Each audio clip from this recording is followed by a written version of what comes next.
But let's just wait till the morning. Assalamualaikum and hi, my name is Luqman Hakim bin Azman.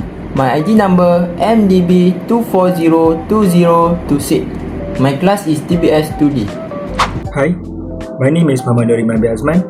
My ID number is MDB2402042. My class is DBS 2D. Hi, my name is Damia Sabrina binti Sahar and I'm from DBS 2D. And my ID number is MDB2402016. So my name is Safian Waira binti Muhammad Hairi. I'm from DBS 2D and my ID number is MDB 2402125.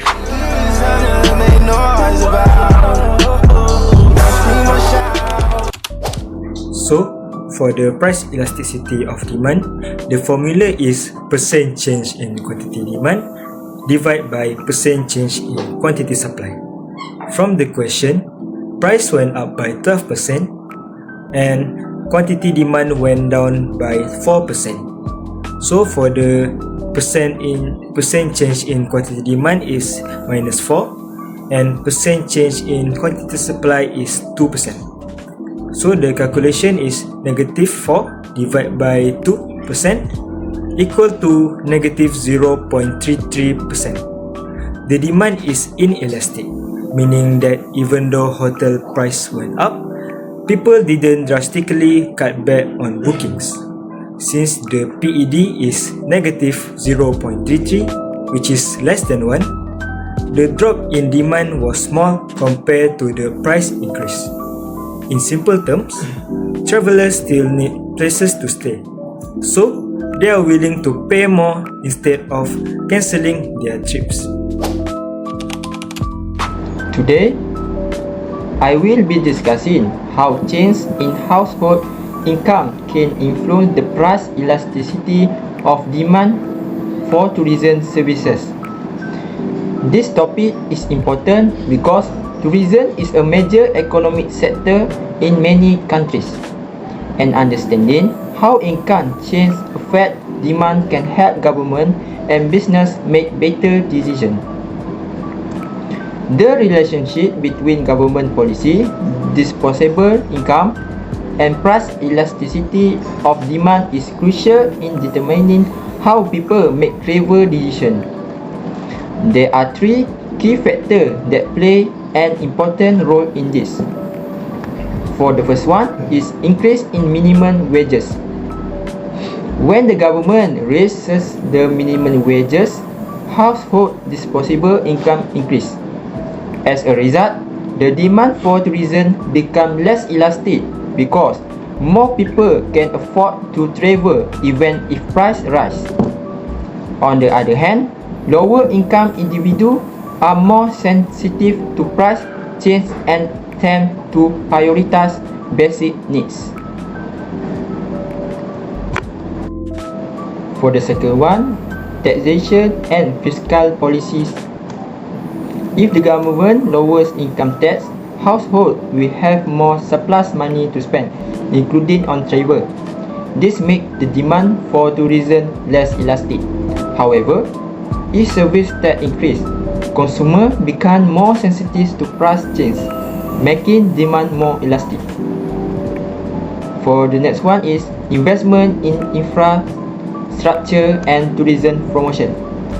Government investment in tourism infrastructure such as highway and tourist attraction can improve accessibility. This helps reduce travel costs and make tourism more attractive to consumers. As a result, demand becomes less elastic as tourism becomes more accessible and affordable. In conclusion, when household income rises, the demand for tourism becomes less elastic.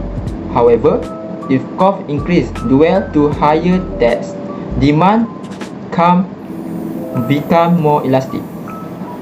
Therefore, government policy play a crucial role in determining the price elasticity of demand for tourism services. Thank you.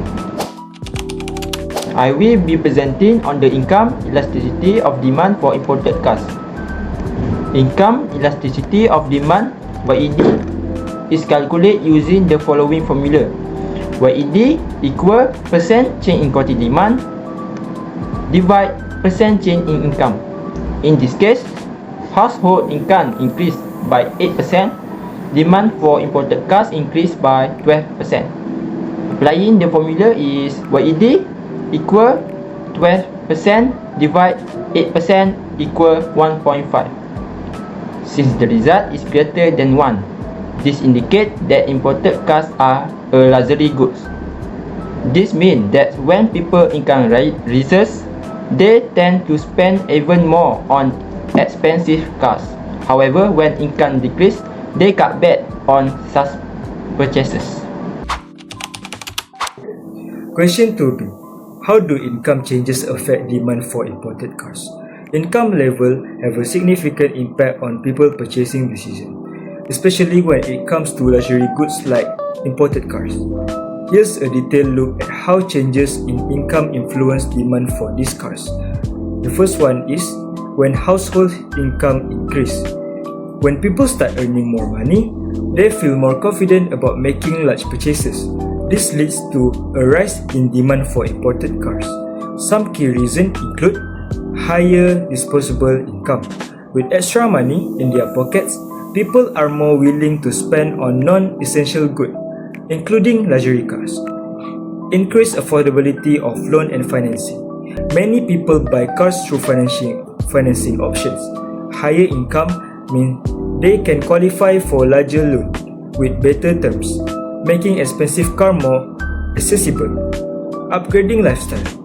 As income grows, people often seek to enhance their social status by purchasing premium goods, including high-end imported vehicles. Economy optimism. When people believe their financial situation will continue improving, they are more likely to make big purchases like cars. Number 2 is when household income decrease. On the flip side, when income level drop, whether due to an economic downturn, inflation, or job losses, demand for imported cars tend to fall. Here's why. Cutting back on non-essential spending. During financial hardship, people prioritize basic needs like food, housing, and healthcare over expensive cars. Delayed purchases. Many people who were considering buying a new car may choose to postpone their. In conclusion, ultimately, imported cars are not necessity. They are a luxury that people buy when they can afford it. When income rise, demand for this car increase sharply. But when income falls, people tend to cut back, delay, or choose cheaper alternative. This makes luxury car highly dependent on economic condition and consumer confidence. Next, for question 3A, the manufacturing sector has been a key driver of economic growth, with increased demand for raw materials like steel and aluminium. The question required a calculation of the cross-price elasticity of demand between steel and aluminium. The formula that we use is percentage change in quantity demand of product divided by percentage change in price of product. Based on the questions, the price of steel rose by 50%, leading to 10% increase in demand for aluminium. When calculate 10% divided by 50%, we get 0.67. This makes that a cross price elasticity of 0.67 indicates that aluminium and steel are substitutes as the price of steel rise. The demand for aluminium also increased but at lower rate. Question number 3. For B, substitute or complements. Since SED is positive, 0.67, steel and aluminium are substitute. This means that As the price of steel rise, demand for aluminium increase because buyers will switch to aluminium. What is XED? XED is called cross elasticity of demand. When measure the responsiveness of the quantity of demand for one good when the price of another good change. Next is question 4a. The article attributes parts of Malaysia's economic growth to the manufacturing sector, which includes electronic goods. However, the article also mentions challenges such as global uncertainties and supply constraints. The questions required us to calculate the price elasticity of supply for electronic goods. Is the supply elastic or inelastic? Suppose that the price of electronic goods increased by 12%, but the quantity supplied increased by only 5%. We use PES formula, price elasticity supply, percentage of change in quantity supply divided with percentage in price. In this case, 5% divided by 12%, we get 0.42. Since the PES less than 1, the supply of electronic goods is inelastic.